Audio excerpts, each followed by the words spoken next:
दोस्तों आज के इस वीडियो में हम आपके BSc second year third semester zoology के यूनिट फर्स्ट यानी कि प्रोसेस ऑफ ट्रांसक्रिप्शन से जुड़े हुए very short answer type question solve करेंगे। और वीडियो में मैंने ऐसे क्वेश्चन को इंक्लूड किया हुआ है जो कि प्रीवियस ईयर आपके एग्ज़ाम में पूछे गए हैं और आने वाले एग्ज़ाम के लिए इम्पॉर्टेंट है। तो वीडियो को आप ध्यान से देखिएगा और पूरा देखिएगा।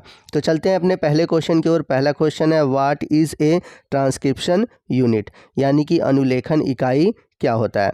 तो जब मैंने आपको ट्रांसक्रिप्शन पढ़ाया था तो मैंने बताया था कि डीएनए का वह खंड जिसमें कि प्रमोटर और स्ट्रक्चरल जीन और टर्मिनेटर साइट ये तीनों रीजन पाए जाते हैं, डीएनए के इस खंड को हम बोलते हैं ट्रांसक्रिप्शन यूनिट। जैसा कि यहाँ पर आप फिगर में देख सकते हैं, डीएनए का ये एक स्मॉल फ्रेगमेंट है जिसे कहते हैं जीन और ये प्रोटीन सिंथेसिस करता है। तो प्रोटीन सिंथेसिस करने वाला जो पार्ट होता है उसको हम बोलते हैं ट्रांसक्रिप्शन यूनिट।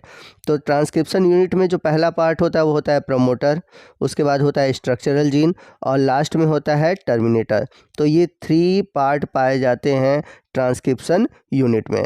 चलते हैं अगले क्वेश्चन की ओर। क्वेश्चन नंबर 2 है describe the difference if any between the chemical reaction catalysed bye DNA polymerase and RNA polymerase. तो यहाँ पर क्वेश्चन में आपसे पूछा हुआ है कि डीएनए पॉलीमरेज तथा आरएनए पॉलीमरेज द्वारा उत्प्रेरित रासायनिक अभिक्रियाओं में यदि कोई अंतर है और आपको पता है तो उसका वर्णन कीजिए।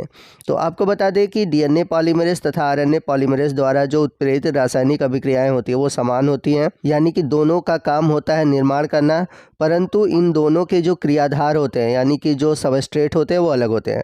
जैसे कि अगर डीएनए पॉलीमरेज जुड़ता है तो यह डीएनए से जुड़ता है, जबकि आरएनए पॉलीमरेज जुड़ता है तो यह आरएनए से जुड़ता है। तो डीएनए पॉलीमरेज डीएनए से जुड़कर डीएनए का ही निर्माण करता है, जबकि आरएनए पॉलीमरेज आरएनए का निर्माण करता है। आज चलते हैं क्वेश्चन नंबर 3 की ओर।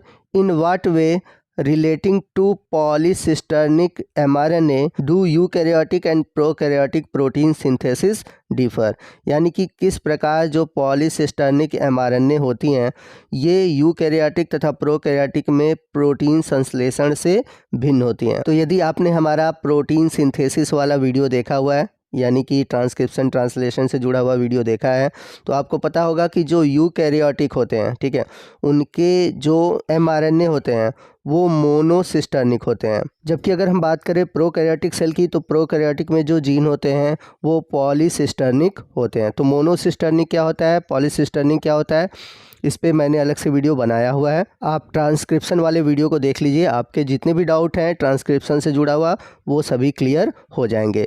और ट्रांसक्रिप्शन से रिलेटेड जो वीडियो है उसका लिंक मैंने नीचे डिस्क्रिप्शन बॉक्स में दे रखा है, उस लिंक पर क्लिक करके आप उन वीडियो को देख लीजिए।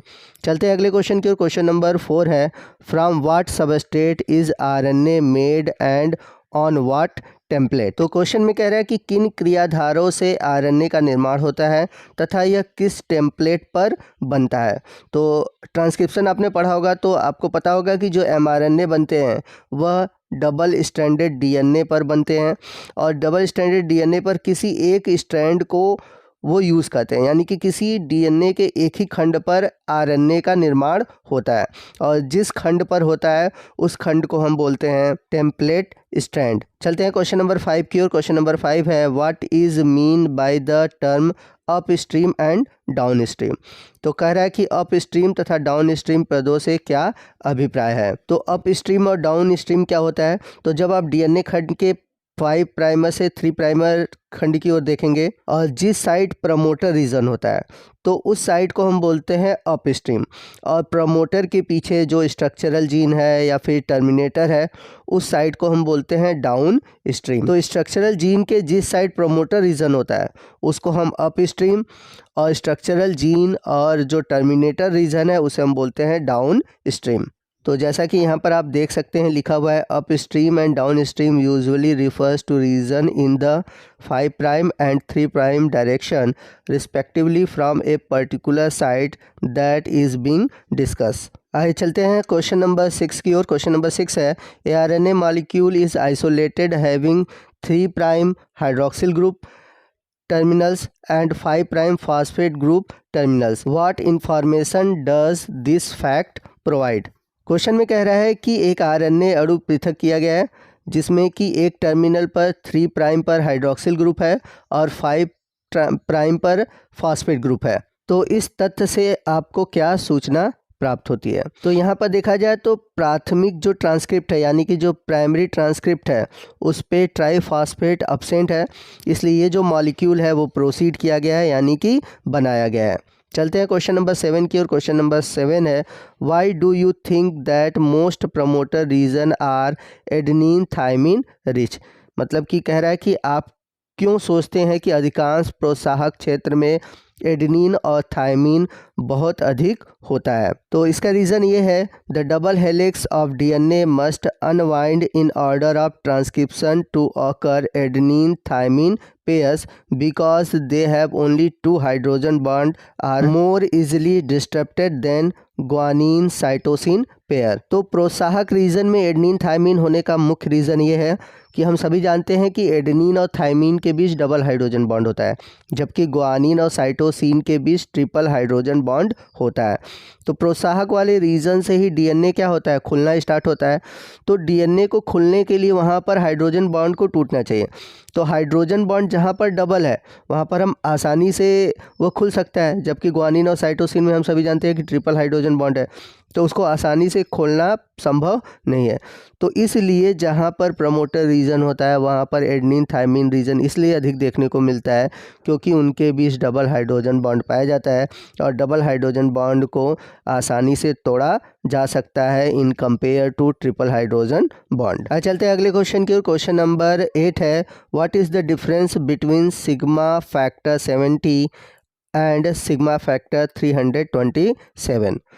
The subscript of sigma factor refers to their molecular weight. तो जो सिग्मा के साथ जो नंबर लिखा हुआ है वह एक तरह से उसके मॉलिक्यूलर वेट को रिप्रेजेंट करता है। जैसे अगर सिग्मा के साथ लिखा है 70 तो इसका मतलब है कि यह इसका जो मॉलिक्यूलर वेट है वो है 70,000 डाल्टन। इसी तरह अगर लिखा हुआ है कि सिग्मा फैक्टर 327 तो इसका मतलब हो गया 327,000 डाल्टन मॉलिक्यूलर वेट है सिग्मा फैक्टर का। तो जो डिफरेंट सिग्मा फैक्टर होते हैं वो रिकॉग्नाइज करते हैं प्रोकैरियोटिक में डिफरेंट प्रमोटर रीजन को।